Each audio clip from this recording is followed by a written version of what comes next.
5, 4, 3, 2, 1. Amigos, bienvenidos a un episodio más de Autoterapia Podcast. Yo soy Luga Ballesteros y hoy quiero que revisemos un tema que me parece de altísima relevancia. Ya desde hace diferentes anécdotas, momentos terapéuticos, tanto míos como en momentos en donde estoy acompañando a otras personas, lo venía de alguna manera armando y más que armando, reflexionando.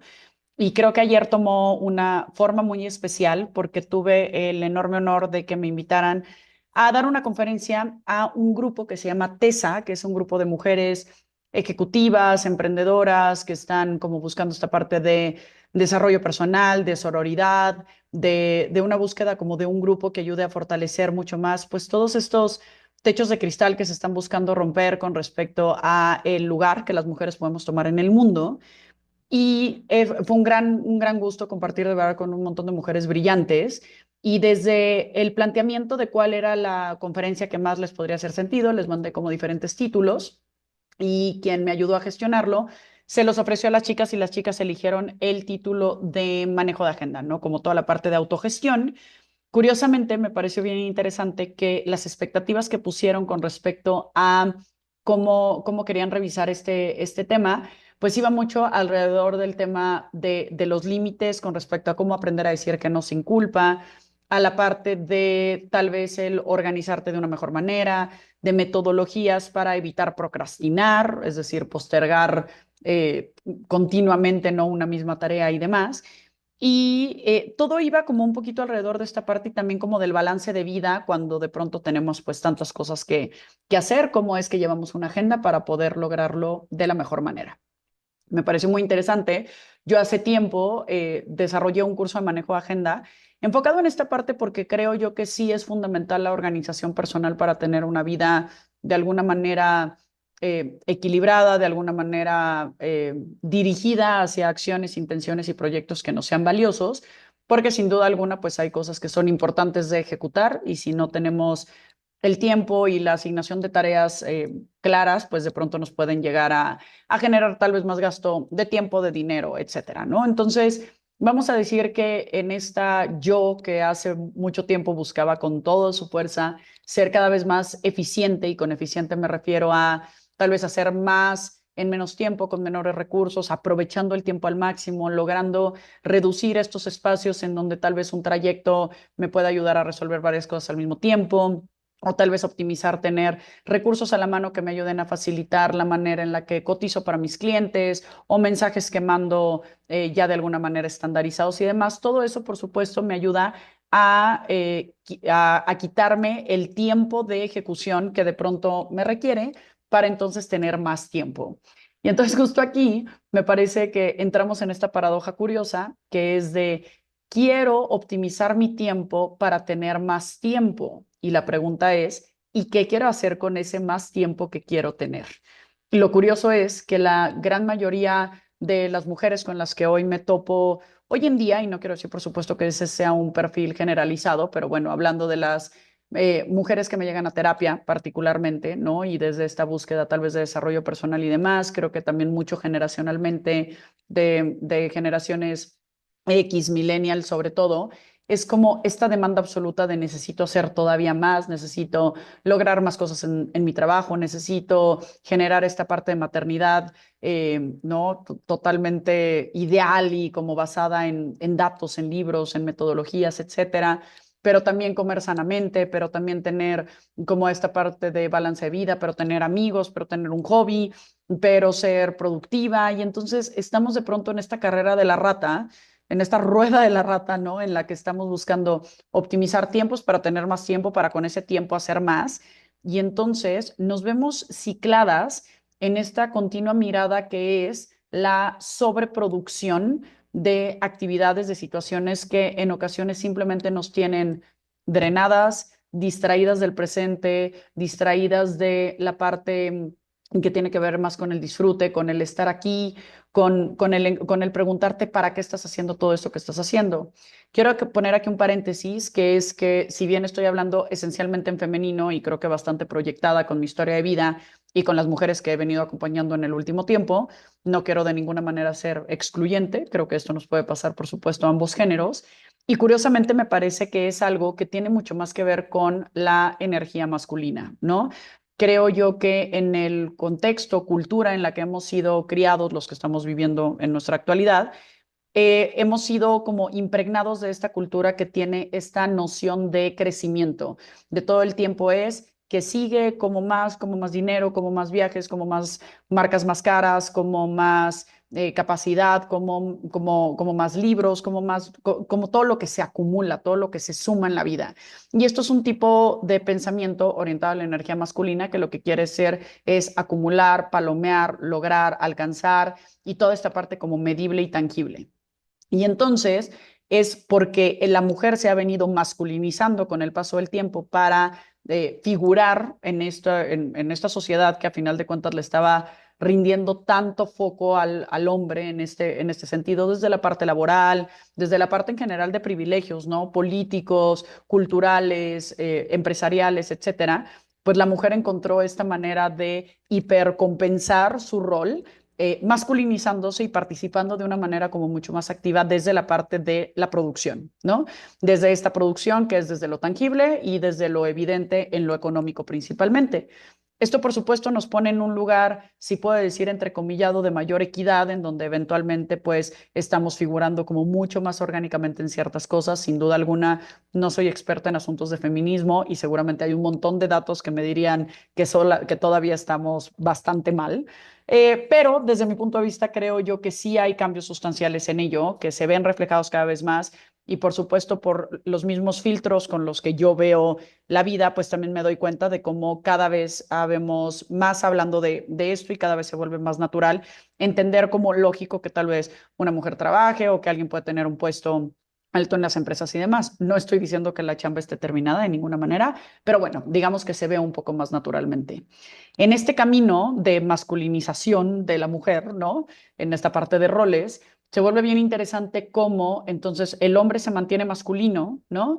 Y en ese sentido, y la mujer entonces se torna masculina y entonces ahí hay un mayor déficit de feminidad, ¿no? En la manera en la que percibimos las cosas. Y cuando digo feminidad me refiero al arte de la esencia de las cosas, en donde no tienen una medición y una tangibilidad constatable que nos ayude a verificar si vamos bien, si vamos mal, si estamos avanzando o no. Es más, simplemente plantear la idea de avanzar o retroceder ya tiene un punto de vista práctico y tangible, lo cual nos vuelve a cargar hacia el lado de aquello que es medible. Ya veníamos reflexionando todo esto en episodios para mí fundamentales del podcast, como puede ser la parte de integrar tu energía femenina y masculina, en donde entrevisté a Guillermo Bárcena Mastreta, por supuesto la parte de la conciencia sin fronteras, como toda esta parte de polaridad que se integra. ¿No? Y creo que algo de lo cual me gustaría hablarles hoy desde un lugar como un poquito más dirigido, sobre todo desde mi experiencia empírica, pero también desde comentarios que escucho en mi entorno y un par de recursos técnicos que tengo alrededor del tema, es de esta noción de qué tal que nos volvemos inútiles. Y hago una pausa dramática después de la palabra inútiles, porque creo yo que expresar la palabra inútil pareciera que se vuelve de inmediato un insulto, ¿no? Cuando planteamos que una persona es una inútil, ¿no? Por lo menos desde mi manera de ver las cosas, no sé desde las de ustedes, híjole, es un señalamiento bien fuerte, ¿no? Es casi, casi como también decirle idiota, imbécil, ¿no? Es como un señalamiento, es un insulto, creo yo, muy más elegante porque no es una grosería como tal de en cuanto a una mala palabra, sin embargo, trae una connotación bastante poco deseable de una persona que es inútil, ¿no? Entonces, cuando nos paramos en lugares en donde desde la espiritualidad se refuerza el valor de la inutilidad, se vuelve, por supuesto, un aspecto hasta repulsivo, ¿no? En la sociedad en la que vivimos, en donde tenemos que acumular, lograr, alcanzar una mirada bastante cronopática, que ya hemos hablado en ocasiones anteriores, en la cronopatía como esta enfermedad obsesiva de aprovechar el tiempo todo el tiempo, a todo momento, de estar sumando, de cuando traemos el mientras por delante, porque de una vez hago esto y lo otro, de aprovechar, ¿no? Como toda esta parte que tiene que ver con una parte de estar produciendo todo el tiempo, de si estoy haciendo algo que no me requiere tanta cabeza, entonces estoy con un insumo mental, justamente de un podcast o de una TED Talk o de algo que me está nutriendo, o estoy escuchando un audiolibro al cual no le estoy prestando tanta atención, pero por lo menos hago como que estoy en este lugar, esta ansiedad que nos puede dar, por ejemplo, en el tráfico, de elegir escuchar algo que me nutra, que me contribuya, de hablar por teléfono, de aprovechar para tener una junta, de que tengo un momentito y contesto WhatsApps, es esta prisa de estar todo el tiempo resolviendo algo, algo de la materia de lo práctico que de alguna manera me va a ayudar a ponerle una palomita. Cuando desde esta cultura nos somos vistos, se plantea la idea de ser inútiles, dices, o sea, nada se me antoja menos. ¿Por qué? Porque aparte, la parte de ser productivo, la parte de ser resolutivo, de ser práctico, es profundamente alabada en nuestra sociedad, naturalmente, porque es lo que busca privilegiar, es aplaudir a aquella persona que está logrando y avanzando, porque entonces cada vez evadimos un poquito más esta mirada hacia la angustia existencial que refiere esta incertidumbre de la cual hablábamos en el podcast hace dos podcasts, en el anterior en donde estuve yo sola, porque mientras más me enfoco en lo que sí puedo hacer, más le huyo a aquello de lo cual no tengo respuesta. Y cuando me paro en esos lugares de qué es ser inútil, qué es ser eficiente, de entonces cómo soy valioso en la vida y llegar a que no tengo una respuesta, puta, es incomodísimo, entonces digo, mejor me salgo de ese discurso. Aquí hay una historia, que es uno de los dos recursos que les quiero compartir.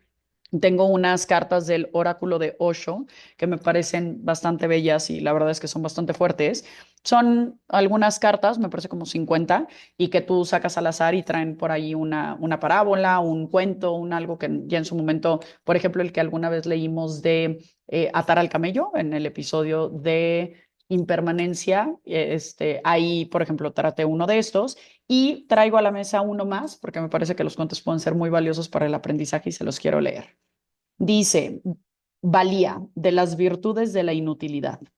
Lao Tse iba viajando con sus discípulos y llegaron a un bosque donde había cientos de leñadores cortando troncos porque se estaba construyendo un gran palacio. Habían cortado casi todo el bosque, pero quedaba un árbol, un gran árbol con miles de ramas, tan grandes que su sombra podía cobijar a 10,000 personas. Lao Tse pidió a sus discípulos que averiguaran por qué aquel árbol no se había cortado todavía cuando el resto del bosque había sido talado y no quedaba nada. Los discípulos fueron y preguntaron a los leñadores, ¿por qué no habéis cortado ese árbol? Este árbol es completamente inútil, dijeron los leñadores. No se puede hacer nada con él porque las ramas tienen muchos nudos. No hay ni un tramo recto. No se pueden construir pilares con él ni se pueden fabricar muebles. Tampoco se puede quemar su madera porque el humo es muy malo para los ojos, casi te puede dejar ciego.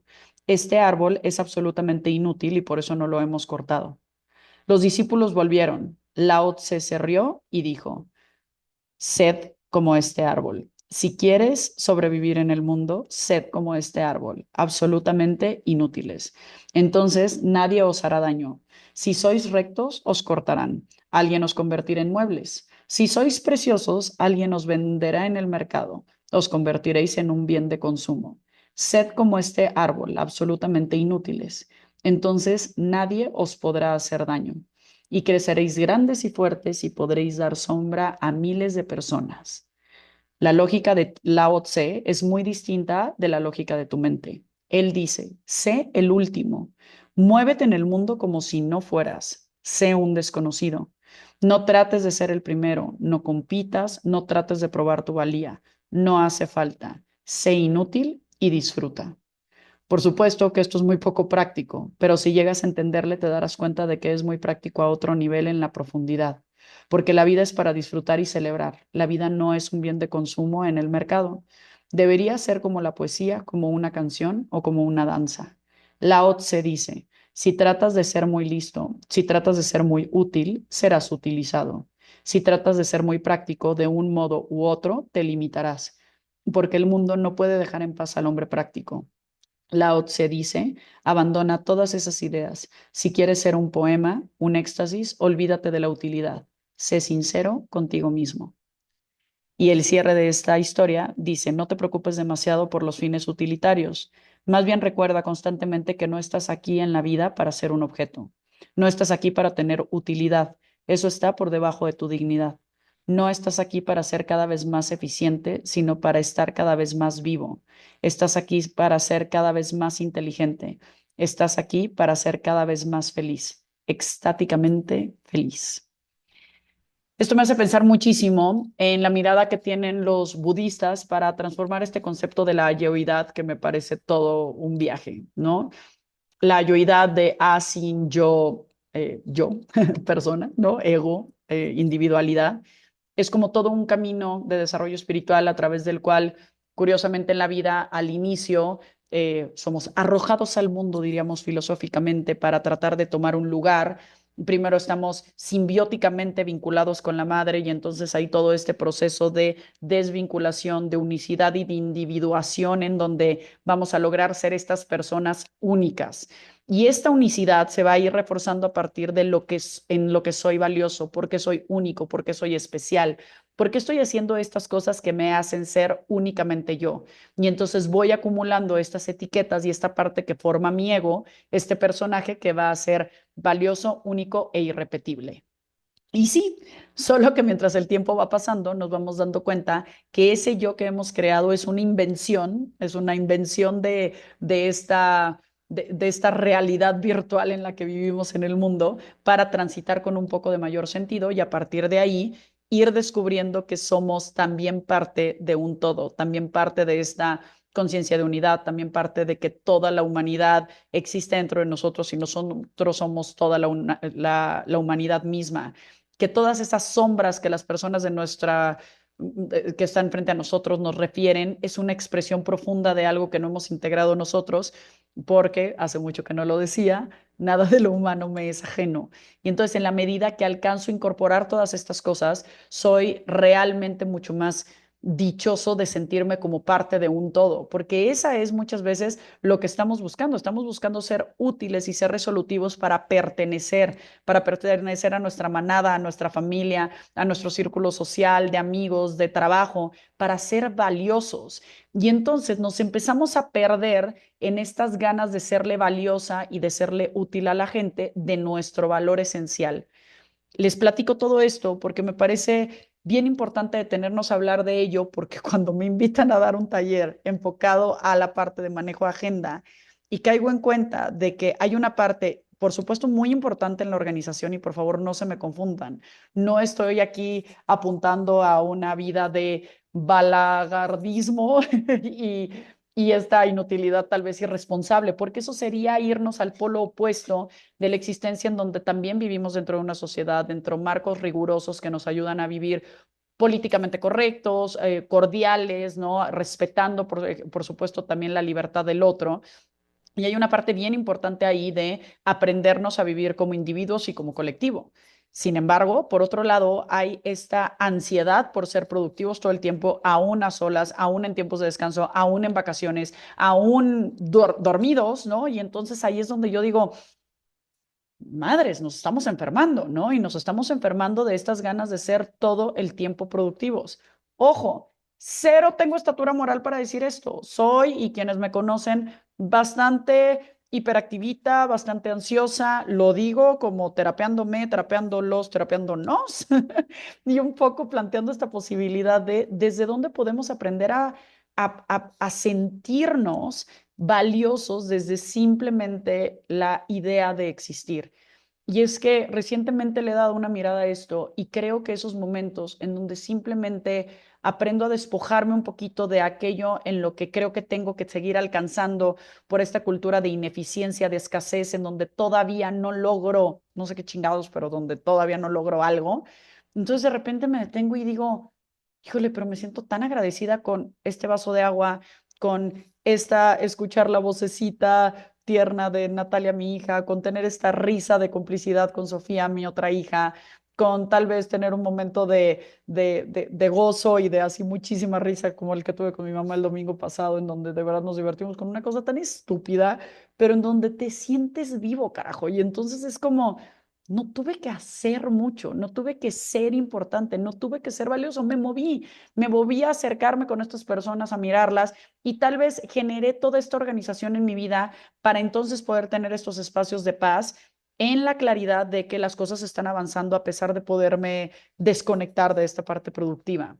Pero me parece un músculo a ejercitar, un espacio a vivir y hace poquito se lo preguntaba justo a Guillermo y le decía, ¿cómo le hacemos para trabajar en esta parte de dejar de querer controlar todo, ¿no? Y él me contestaba que dado que él practica mucho estar en solitario y practica mucho esta vida ermitaña y mucho más aislada del ruido y tal, pues claro que creo que de pronto nos tenemos que desintoxicar continuamente, honestamente, el mundo del que vivimos. Y más aún si tenemos este entorno orientado a las tías, pero los jefes, pero los amigos, pero tal que todo el tiempo están queriendo sumarle este peso de cómo estás agregando valor. Y creo yo que la manera de contactar profundamente con ello es estando en un lugar en donde genuinamente quieres estar en paz, en inutilidad y sintiendo esa enorme gratitud. Creo que es una manera muy profunda de conectar con el espíritu. Le estaba dando coaching a una empresaria súper exitosa, una persona divina, de veras que admiro profundamente y hablábamos y me decía, es que yo sé que lo que pareciera que sigue en mi carrera de acumular talentos sería esta parte más meditativa, más calmada, más relajada. Y me preguntaba ella, ¿cómo le hago cuando recibo tanto aplauso, tanto reconocimiento, tanta mirada, tanta admiración de las personas que me rodean, incluso cuando yo personalmente disfruto mucho el estar en chinga, el estar logrando, el estar alcanzando? Es como, ¿cómo me desvinculo de eso que me es tan importante y de eso que también es tan importante en el mundo y que me dice, vas por el, por el buen camino, ¿no? Entonces yo le contestaba, sí, claro, pero es que ejercitar este otro lado de lo femenino, de lo receptivo, de la quietud, de la calma, de la contemplación, de la incertidumbre, de la inutilidad, es otro valor en tu vida, no es quitarte valor, no es restarte lo que está chido en ti, que se reconoce mucho desde ese otro lado, sino es sumarle valor. Llego y le cuento esto a Elsa y en su momento creo que ya había platicado esta anécdota en el podcast, pero hoy me pareció que valía la pena retomarlo. Elsa, mi terapeuta, cuando yo le narro esta historia, me dice, espérate, pero es que no es otro valor, es que en ese lugar de no hacer y de no alcanzar y de contemplación, no hay un valor que tener o no tener, hay suficiencia, ahí ya eres y ya estás, ¿no? Y creo que en esos lugares hay como un profundo respiro y tranquilidad de considerar que pues a final de cuentas igual estamos transitando, igual nunca vamos a acabar de ponerle palomitas a todo, siempre nos vamos a quedar con asuntos pendientes y qué doloroso sería si en el camino no tocamos esta parte de gozo y de éxtasis de estar. Y cuando digo gozo y éxtasis, no me refiero a cumplir mi sueño de este país que quería conocer o de este puesto al que quería llegar o de esta boda que quería tener. Un gozo y éxtasis en lo más sutil y diminuto que nos puede rodear en la vida. Esta mirada epicureana que habla de para una mayor sensación de felicidad, entonces una menor expectativa de qué es placentero. Porque me parece muy simple, ¿no? Si nosotros le ponemos un chingo de sal a las cosas, pues todo nos va a saber desabrido, ¿no? Paradójicamente. Entonces, es cómo puedo estarme desintoxicando de todas estas practicidades, todos estos logros, todos estos alcances, todos estos indicadores de que voy bien, para entonces hacer un poquito más de contacto con mi cuerpo, con mis sensaciones que me digan, estoy bien porque siento que estoy bien o no estoy bien desde un lugar donde estoy incómodo, pero ¿qué me está refiriendo esto?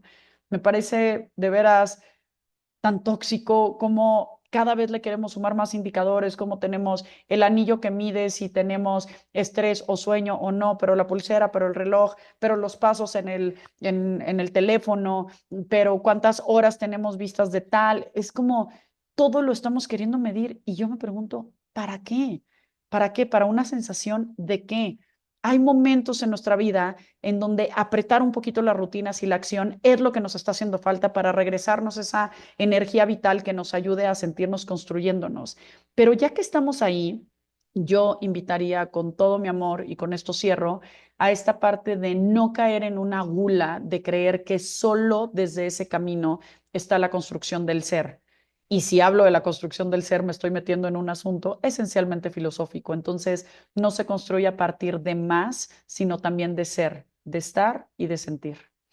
Espero que todo esto sume. Sin duda alguna, creo yo que hay muchos otros episodios donde le apunto a la parte un poquito más práctica, un poquito más tangible, pero hoy quería reflexionar este punto con ustedes y tratar de ver cómo es que podemos vivir con un poco de menor culpa, con un poco de mayor claridad de que merezco descansar, de que merezco ser reabastecido, de que merezco existir en un lugar en donde no estoy agregando valor y aún así soy una persona valiosísima y merecedora de una enorme gratitud y de una enorme dicha. Espero que este episodio de alguna manera contribuya en sus vidas. Insisto, se los digo con el corazón en la mano a partir de mi propia cronopatía, pero bueno, creo que mientras más la reviso, también más la atiendo y creo que desde ahí podemos trabajarnos todos. Les mando un abrazo con todo mi cariño. Espero que nos escuchemos en el siguiente episodio y que tengan una hermosa mañana, tarde, noche, desde donde me estén escuchando. Un beso grande.